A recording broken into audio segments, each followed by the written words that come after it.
하나님 아버지 감사합니다. 4월의 첫 번째 날을 열어 저희에게 선물로 주신 하나님 아버지, 오늘도 주님 뒤를 따라가기를 원합니다. 주님 등에 업혀가기 원합니다. 주님과 손잡고 동행하기를 원합니다. 우리가 하나님을 믿는 삶과 삶 속에서의 신앙이 분리되지 아니하고 온전히 일치하여 가시밭길과 같더라도 주님과 함께라면 찬송하며 가기를 원합니다. 하나님 아버지, 봄이 깊어가고 날이 무더워지는데 우리 교우들 한 사람도 지치거나 쓰러지는 일 없도록 도와주시고, 신앙이 나태하여져서 마귀와 벗삼는 일이 없도록 도와주시옵소서. 하나님 아버지, 시편 말씀을 마음에 새기며 악을 멀리하고 하나님 기뻐하시는 의로운 길을 걷기 원합니다. 연약한 저희를 도와주시옵소서. 기도해야 할 제목들이 많이 있나이다. 개인의 문제에서부터 선교에 이르기까지, 교회의 일에서부터 나라의 문제에 이르기까지, 또한 중요한 지도자를 뽑는 일도 성큼 다가왔습니다. 저희가 균형 잡힌 삶을 살게 하시고 성령 안에서 질서 있는 삶을 살아서 이것도 행하고 저것도 무시하지 않는 주님 기뻐하시는 신자의 삶이 되게 하여 주시옵소서. 가장 귀하신 그 이름 예수님 이름으로 기도합니다. 아멘. 하나님 말씀 시편 11편입니다.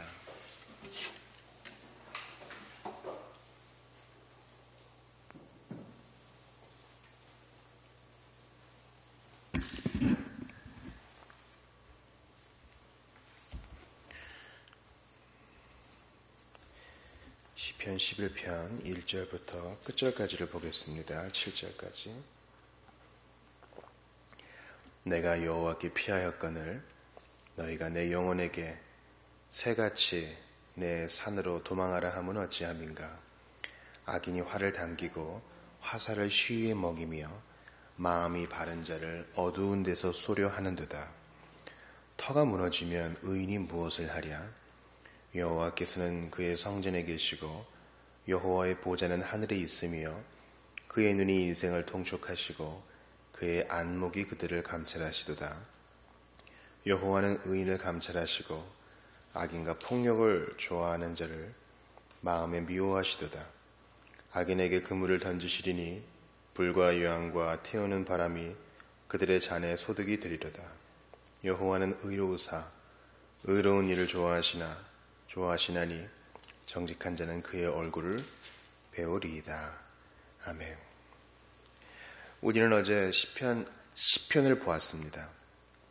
하나님께서 가난한 자, 궁핍한 자를 돌아보신다는 말씀을 받았습니다. 악인들은 연약한 자를 억누르면서 하나님이 그 얼굴을 가리셨으니 영원히 보지 아니하리라. 하나님의 존재 자체를 부인한다. 그렇게 기록하고 있는 것을 보았습니다. 따라서 우리의 마땅한 바 가난한 자를 돌아보고 연약한 고아를 살펴보면서 억눌린 자, 공궁한 자를 생각하는 것은 교회의 중요한 사명이다. 우리 그것을 좀 본 것입니다.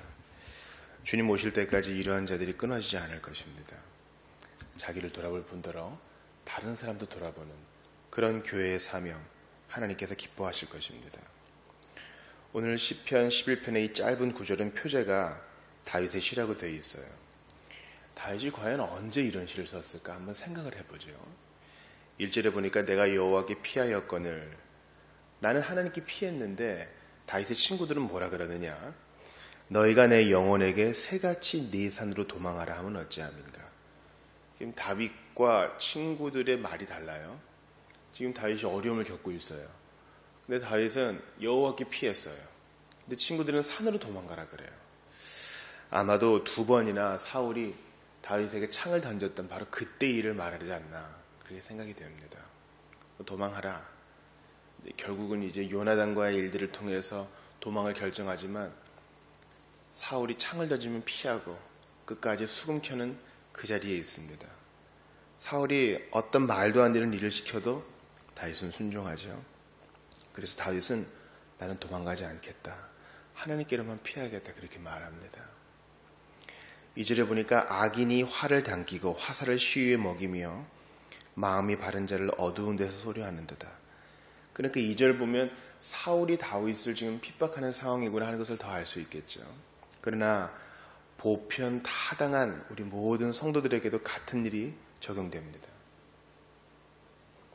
주기도에서 다만 악에서 구하옵소서라는 것은요, 전통적으로 악함 자체뿐만 아니라 the devil, 그러니까 마귀에게서 건져달라는 기도로 보통 인식되어져 왔습니다. 그러므로 저 어두운 구석에서 그물을 던지려고 하는 마귀와 악한 세력이 늘 있다는 거예요. 실로 제가 성도들에게 화이팅 할 때가 있죠. 어떤 분들은 사는 게 무슨 화이팅이냐, 너무 치열하다 그렇게 얘기하지만 실로 화이팅입니다. 왜냐하면 우리의 삶은 진짜 싸움이거든요. 눈에 보이지 않는 것들과의 싸움이요. 거기에서 이겨내야 됩니다. 왜냐하면 지금도 악인이 활을 당기고 화살을 시위에 탁 장전해 놓고 놓기만 하면 되는 거예요. 쏘기만 하면 되는 거예요. 빈틈이 보이면 그대로 우리를 공격합니다. 기도 응답을 받으면 그 빈틈을 노리는 것이지요.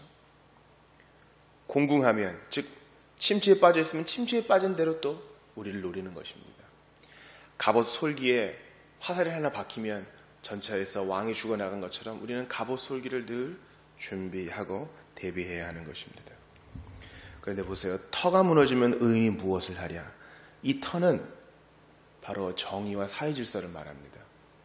그러니까 다윗의 상황이 점점 맞는 것 같아요. 왜냐하면 사울이 다윗 하나 바라보면서 군대를 다 이끌고, 다윗이 여기 있다면 군대 이끌고 여기 가고, 다윗이 저기 있다 그러면 또 군대 이끌고 저기 가고, 뭐 나라의 치안과 나라 내부의 질서에는 별로 관심을 가지지 않습니다. 그런 터가 무너지는 상황.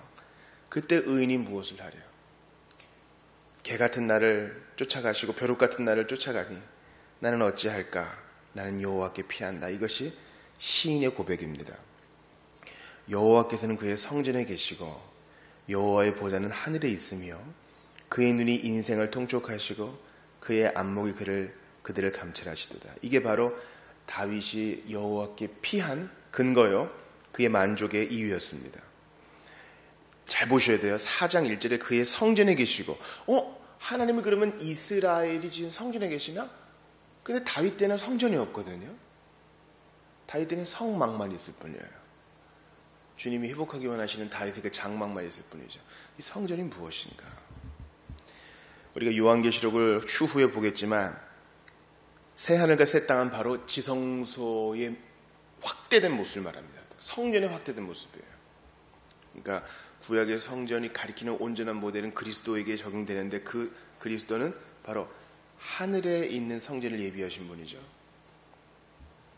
그러니까 주님은 이 땅에 사람이 지은 성막에 계신 게 아니라 하늘 성전에 계신 겁니다. 이제 거기에 우리를 영접하실 것이에요. 그것이 하늘 성전이면 어떻게 아는가? 같은 말이 반복되잖아요. 여호와의 보좌는 하늘에 있으며. 그렇죠. 우리 주님의 보좌는 성전, 하늘 성전에 있는 보좌란 것입니다. 그의 눈이 인생을 통촉하시고 그의 안목은 눈꺼풀이라고 번역할 수 있습니다. 그의 눈꺼풀이 그들을 감찰하시도다. 자세히 들여다보기 위해서 눈꺼풀에 근육을 쓴다는 거예요. 그러니까 이런 것을 신인 동영론적인 표현이라 그래요. 하나님은 눈이 없으시지만 인생을 세밀하게 자세히 살펴보시고 전지하시게 들여다보시고 다 아신다는 거죠. 그게 다윗에게 위로가 돼요. 정리를 해보자고요. 하나님의 성품이, 하나님의 속성이 신자에게 위로가 돼요. 우리 소요리 문답할 때 하나님은 어떤 분이십니까? 물어보잖아요. 그때 뭐 전지하시고 전능하시고 뭐 무소부재하시고 지혜로우시고 막 나오잖아요. 그런 게 이제 이런 본문에 적용되는 거예요. 악인에게 쫓겨가는 의 있습니다. 그에게 위로가 되는 것은 산으로 피한 것도 아니고 내 친구들이 많은 것도 아니요. 하나님의 속성이 그에게 위로가 되는 거예요. 어떤 속성이요? 모든 것을 아심, 모든 것을 통축하시고 그것을 심판의 근거로 삼으심. 마지막 날에 어떤 말을 하든지 다 변명해야 될 것이다. 여호와는 의인을 감찰하시고 악인과 폭력을 좋아하는 자를 마음이 미워하시도다. 이런 거예요. 하나님이 다 알고 계시니, 다 보고 계시니 괜찮아, 이런 겁니다. 지금은 너무 속상해요. 이해도 안 될 때가 있어요. 그래도 주님 괜찮아요. 다 알고 계시죠. 제가 지금 이렇게 억압받고 있는 거 주님이 아시잖아요. 그러면 됐습니다. 어떤 분은 그렇게까지 얘기하는 걸 봤어요. 굳이 해결 안 해주셔도 저는 괜찮습니다. 이런 큰 만족을 우리가 얻기를 원해요. 악인에게 그물을 던지시니, 보세요. 과거에는 악인이 우리에게 그물을 던지려고 그랬어요. 새를 잡는 것처럼 하려고. 그런데 이제는 하나님이 그 악인을 잡으셔요. 불과 유황과 태우는 바람이 그들의 잔에 쏟게 되리로다. 그들을 위해서 예비된 심판, 불, 유황, 태우는 바람. 여러분, 이게 바로 꺼지지 않는 불, 지옥의 모습 아닙니까? 소돔성은요, 고모라성은 한때 이것을 받았지만 지옥에서는 멸망받을 마귀들과 함께 그리스도를 거부하고 하나님을 배반한 악인들이 불과 유황, 그리고 그것을 더 불길을 크게 하는 태우는 바람 속에서 고통을 당하게 될 것입니다. 다윗의 결론은 이거예요. 그들이 지금은 득세하고 사람들을 이리로 몰고 저리로 몰고 하는 것 같지만 하나님이 합당히 심판하실 거예요. 내 마음을 하나님이 아시니.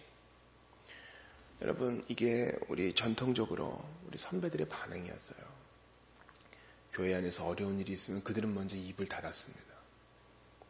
요즘은 어때요? 자기 변명하기 바쁜 것 같아요. 근사하게 말을 포장하는데 사실은 좀 누추해요. 그렇죠?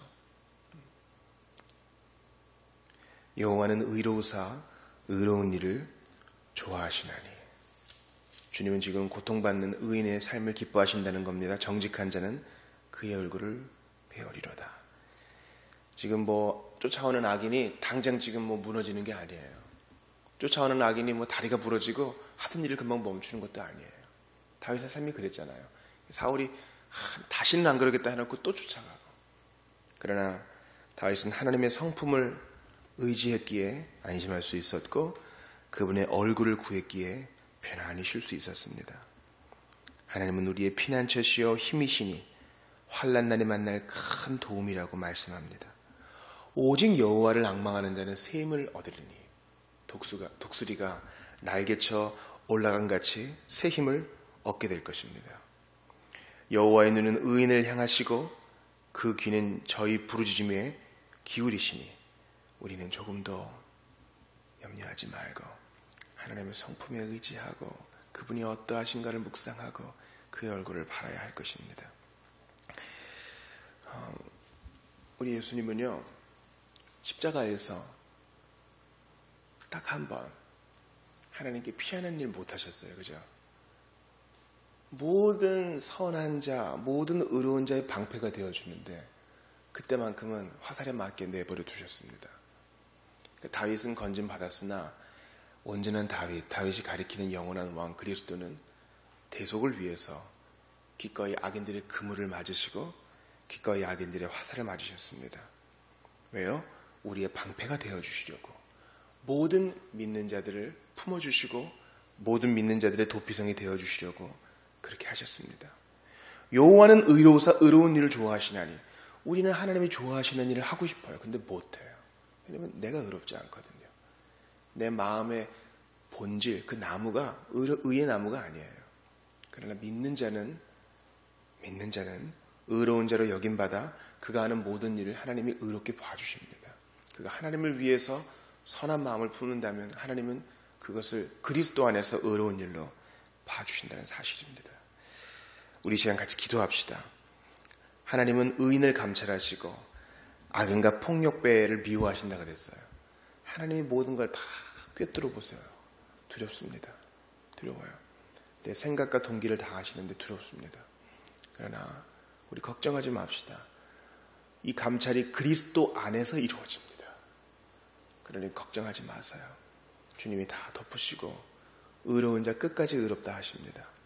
우리는 심판을 하나님께 맡기고 하나님의 속성을 깊이 묵상하며 온전히 지혜로우시고 선하시고 전능하시며 아버지 되신 그분의 인자함에 우리의 몸을 맡겨야 할 것입니다. 벌써 금요일입니다. 4월의 첫째 날입니다. 성도들의 마음이 분주합니다. 피곤합니다. 하나님 그들의 피난처가 되어주시고 그들이 하나님을 묵상함으로 안식을 찾게 도와주시옵소서. 우리 본 말씀 붙들고 기도하고 성도들을 위해서 자신을 위해 기도하시다가 돌아가시기 바랍니다. 같이 기도합시다.